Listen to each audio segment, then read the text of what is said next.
Hello, everybody. This is Bob Merrilees again with North American Operations Consulting here in beautiful Brownsville, Texas. Today, what I want to talk about is a little bit about China, and I'd be anxious to get any feedback from y'all if you want to put some comments down here on the page.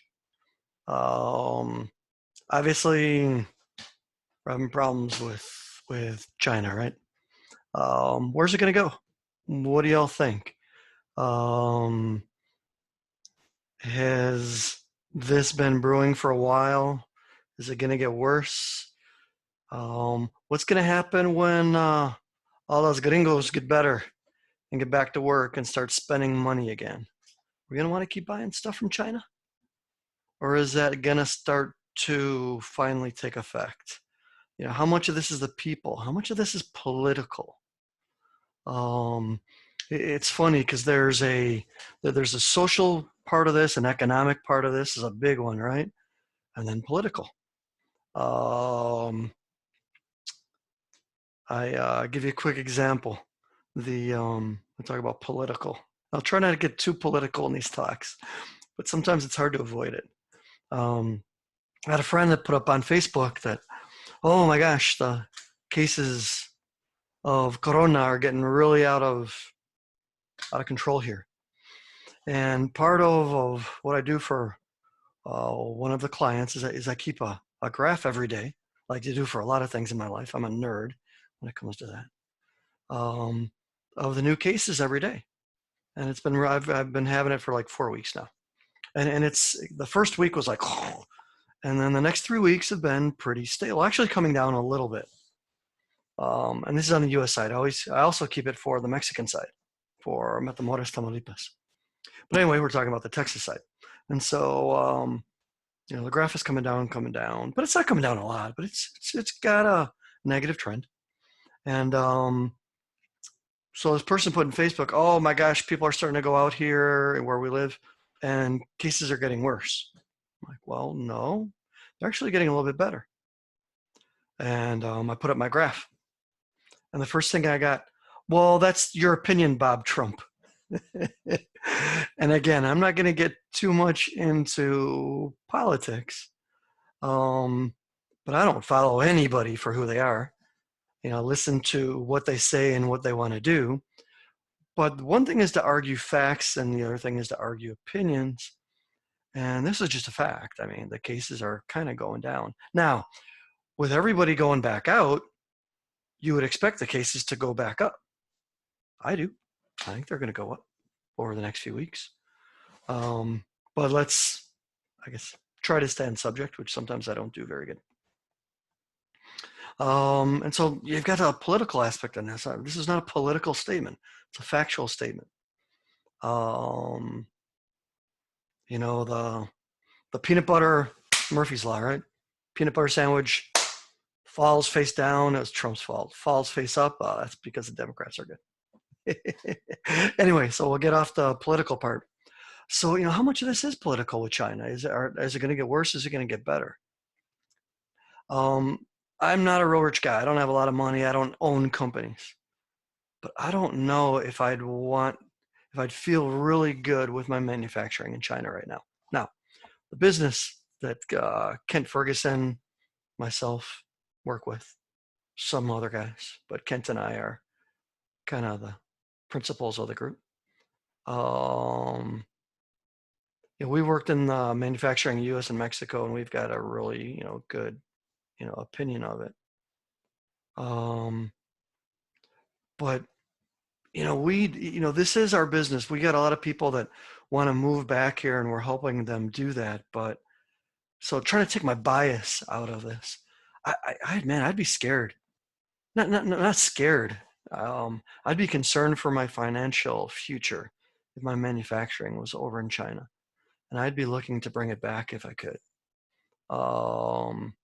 So if that happens, what is going to happen? Well, you got Canada, the U.S., and Mexico. And, you know, I don't know if any of those three leaders are really taking this time to make a good marketing ploy out of the USMCA, the new NAFTA. Because you get Canada, US, and Mexico, you've got a lot of smart people, a lot of good tooling people, a lot of good manufacturing people. Canadians have a lot of good technical expertise. US has a little bit of everything. And, Mexico has, pretty good labor force. And they've got some good technical people and managers too. And you look at all that and you look at logistics costs right now. You look at all the problems that could come up with China over the next 5 years. And it seems like a pretty much of a slam dunk that if you don't have your roots 10 feet down in China, you might want to come back. So what's going to happen? Well, obviously a lot of the manufacturing is going to go to Mexico. A lot of it's going to go to the US. I don't know how much of it's going to go to Canada. Pardon me. Oops, slip. I don't know how much is going to go to Canada, but some might go to the US, and then a lot of it's going to go to Mexico. So in Mexico, you've got Mexican companies, you've got maquilas, you've got contract manufacturers, and you've got shelters. So probably the shelters are going to fill up pretty quick. We got a call a few weeks ago from somebody looking to move some manufacturing from China over here. We've got a shelter saying, I'll get equipment for them up and running in 4 weeks in Mexico. I've already got the permits. I already exist. If they give me good plans and we figure out where to get the raw material from, we'll be up and running in 4 weeks. So I think the shelters are going to go first. And once they start filling up, the new shelters are gonna spring up. If I had a lot of money, man, I'd be putting up shelters. Because there's going to be a lot of people that are going to want to bring manufacturing over, but they're not going to have 3 to 9 months to get it going.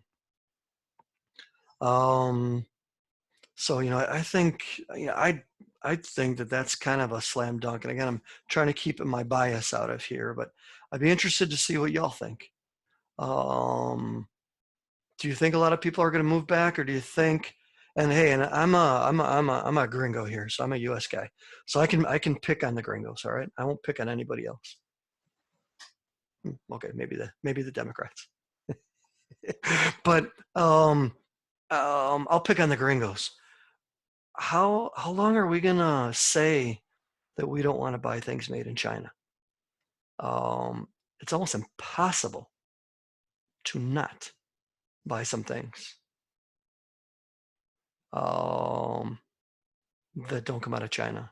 And one thing I'd really love to see in the future on Amazon and the other onlines, if you can find out the country of origin of what you're buying before you buy it.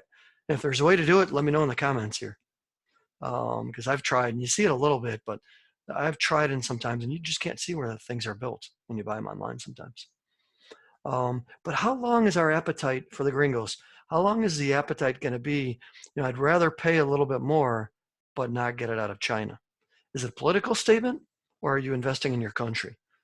Because let's say Vietnam, is it the next China, or is it the little Chinita? Is it the little one it's already big and it's going to get bigger? Will you buy from Vietnam and not from China, or do you want to buy from over here? So I'm curious to know your opinions on that. Do you think our thirst, our hunger for the cheap goods is going to come back, or do you think that really this is it for me? This is it. I'm going to go out of my way not to buy things from China. Me, but that's me. So I'm again curious to know what you think. So if you want to throw any comments down here, let me know. The next talk that I'm probably going to give on Tuesday or Wednesday, I'm going to give in Spanish. And this is going to be a tough one. Because as a gringo, I think I know a lot about Mexico. But when it comes down to it, maybe yes, maybe no. But I'm going to go into the Ley Federal de Trabajo, the labor law, and things that I think that Mexico needs to do to take advantage of this opportunity. Because I think a lot of people are going to want to move from China over here. It's incredible when you see how much is made over there. If we could bring 1/10 of that stuff over here, man, we're going to be going gangbusters. But I think Mexico needs to change a few things in their labor law to take advantage of the situation. Or they might actually lose some business to the U.S. For the U.S. could be good too. But I'm going to suggest a few things that they can change to take the fear out of some people that might think that Mexico is going to be just as problematic as China. So why don't I just stay in China? So again, a few things Mexico can do to take that fear away. So that's what I'll talk about. I'll post it on Tuesday or Wednesday night. Hey, hope you have a good beginning of the week here, going into this week, May 11th, 2020. What's one thing you're going to do better this week? Also, leave a comment or just write it down to yourself. But what's the one thing you're going to improve in your operation this week? All right, guys, take it easy. Have a good week. We'll talk to you in a few days.